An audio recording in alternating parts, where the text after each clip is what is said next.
خیال میں اس کا آنسر ڈاکٹر سعادت سعید صاحب کے پاس ہے. جو آپ نے کے پاس ہے آپ کی اجازت سے ڈیفینیٹلی آپ کی اجازت سے لیں. اگر کوئی بات کرنا چاہے کوئی بھی فرد کی 30 سیکنڈ سے زیادہ پلیز نہ لیں. لمبی گفتگو سے اجتناب کیا جائے پلیز. ہم یہ فارغ ہوئے کہ کافی. سر میرے سوالات جناب سعادت سعید صاحب ہی ہیں صحیح ہیں کیونکہ وہ ہماری تنظیم کا حصہ ہیں اور ہماری ساری نظریات کو بھی سمجھتے ہیں.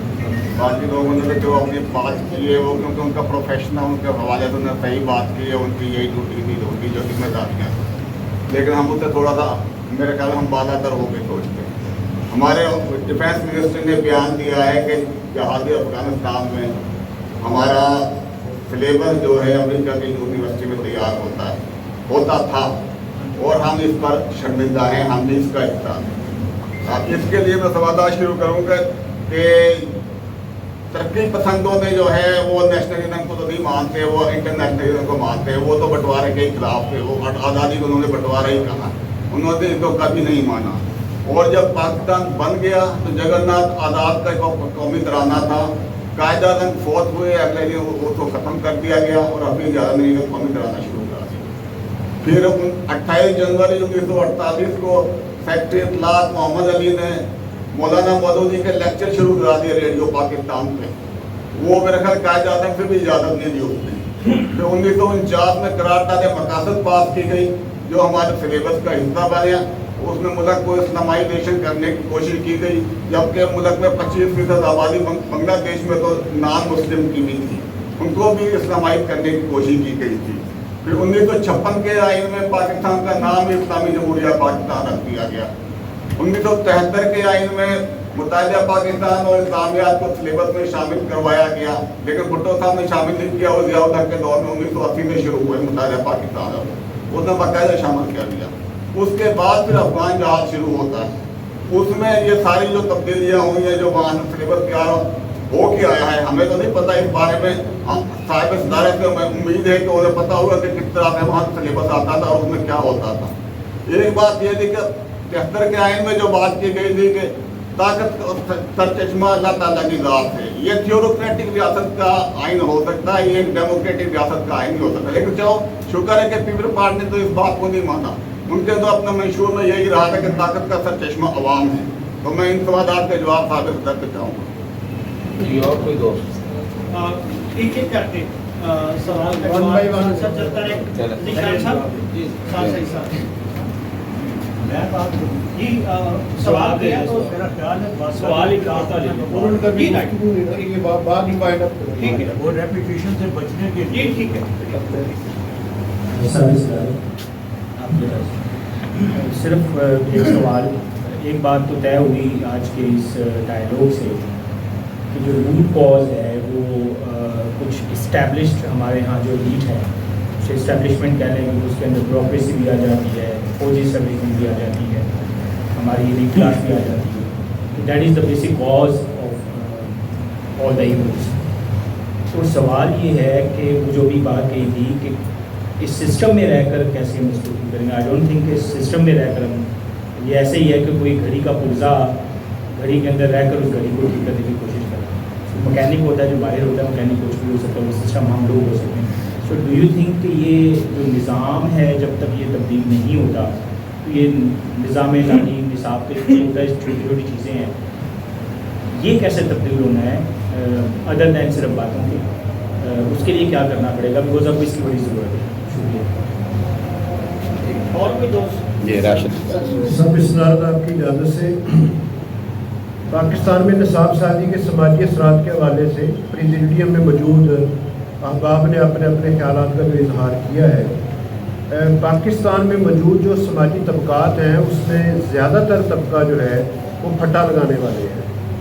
اب جو پھٹا لگانے والے جو ایجوکیشن حاصل کر رہے ہیں اور اس میں جو پرائیویٹ سیکٹر جو اپنا حصہ ڈال رہا ہے وہ سوائے رٹا سسٹم کے علاوہ کچھ نہیں کرتا, اور وہ ایسی پروڈکٹ تیار کر رہا ہے جس کا تعلق سی جی پی اے کے ساتھ ہے سر, اور رٹا سسٹم کے ساتھ ہے.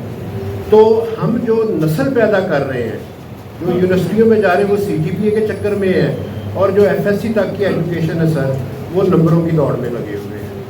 تو سماجی اثرات پیدا کرنے میں ہم جتنے بھی اساتذہ اور ایجوکیشن سے ریلیٹڈ ماہرین موجود ہیں، پڑھانے والے بھی موجود ہیں، تو جب ہم خود ایک کلونیل سیٹ اپ کے مائنڈ سیٹ میں رہتے ہوئے چیزوں کو پروڈیوس کر رہے ہیں، تو سر پھر وہ آپ والی بات ہے کہ ہم سسٹم کے اندر رہ کر اپنی فکری نشست جو ہے یا کریٹیوٹی جو ہے، سر ایسا کرنے والا ٹیچر اگلے دن سسٹم میں نہیں ہوتا، اس کی جگہ ایک اور اڈا لگانے والا موجود ہوتا ہے۔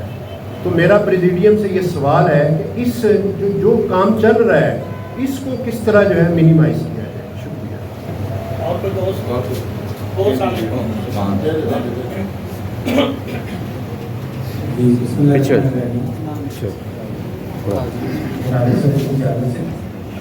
میں اس بات سے بالکل ایگری کرتا ہوں کہ ہمارے ہاں جو نظام کی خرابی ہے ہم سب اسی طرف دیکھتے ہیں، لیکن اگر میں یہ سمجھتا ہوں کہ ہم صرف اگر نظام کو دیکھتے رہیں گے اور اسی تبدیلی کا انتظار کرتے رہیں گے تو یہ کوئی ناانصافی والی بات ہو جائے گی۔ میں سمجھتا ہوں کہ کہیں نہ کہیں ذاتی طور پہ ہم سب لوگ اس کے ذمہ دار ہیں اور ہمیں یہ اس کو تبدیل کرنے کے لیے اپنا کردار ادا کرنا پڑے گا۔ ہم بچپن سے دیکھیں کہ ہم اپنے بچوں کی تربیت کرنے میں کہاں کمی کر رہے ہیں کہ بڑے ہو کے انہی لوگوں نے نظام سنبھالنا ہوتا ہے، معاشرے میں کردار ادا کرنا ہوتا ہے۔ ہم بہت ساری چیزوں میں اپنے بچوں کو فیسیلیٹیٹ کرنے میں کمپرومائز کر جاتے ہیں، ان کو فیسیلیٹیٹ وہاں پہ ہم اپنے لیے ساری چیزیں درست سمجھتے ہیں۔ وہی چیز بچے جب بڑے ہو کے نظام سنبھالتے ہیں اور کرپٹ سسٹم کا حصہ بنتے ہیں تو پھر ہمیں اعتراضات سامنے آنے پڑتے ہیں۔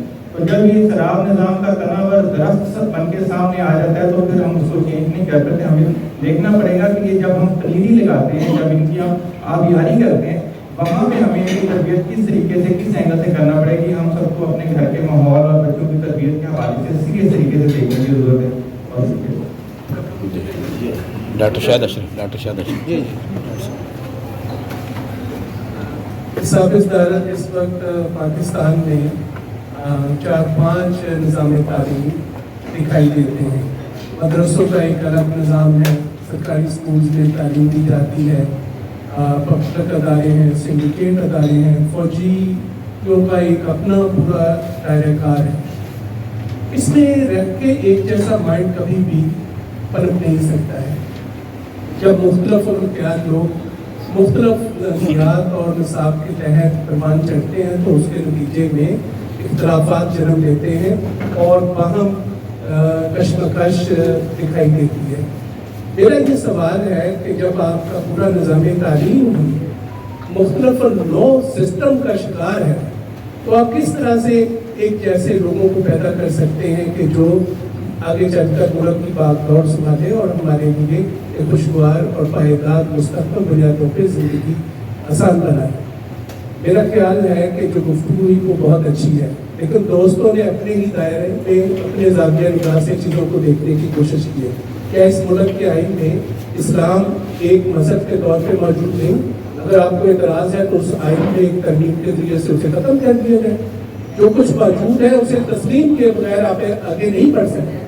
یہ فرانس میں ایک ہی زبان میں تعلیم ہوتی ہے، اچھا پھر رشیا میں ہو رہی ہے، چین میں ہو رہی ہے، وہاں مختلف زبانوں میں تو ایجوکیشن نہیں دی جا رہی۔ ایک مرکزی زبان ہوتی ہے جسے بہرحال آپ کو قبول کرنا پڑتا ہے۔ اپنے تصوبات کو بالائے طاق رکھ کر ہمیں یہ دیکھنا پڑے گا کہ وہ کون سی بڑی لینگویج ہے کہ جو لوگوں کے درمیان رابطے کا ذریعہ بن سکتی ہے اور اس کے ذریعے سے ہم باہم مکالمے کی فضا کو ترتیب دے سکیں۔ یہ جو کہا جا رہا ہے کہ ہمارے یہاں مختلف سطحوں پہ، جی بالکل وضاحت کی جائے، مختلف سطحوں پہ جو باہمی چپکلش دکھائی دیتی ہے، اس کے پیچھے وہ مائنڈ سیٹ بھی تو موجود ہے جو اپنے دائرے سے باہر نکل کے دیکھنا ہی نہیں چاہتا۔ آپ ایک بڑے سیلانیوں میں جب چیزوں کو دیکھیں گے تو چھوٹے چھوٹے اختلافات کو بلا کر آپ ایک مرکزی دائرے میں شامل ہو جائیں۔ ہم اپنے تعصبات سے باہر نکل کر چیزوں کو دیکھیں گے تو ہمارے لیے زیادہ آسانی ہوگی۔ Thank you. میں اپنی بات کو میر تقی میر کے شعر کی صورت میں آغاز کرتا ہوں۔ میر کیا سادہ ہیں، بیمار ہوئے جس کے سبب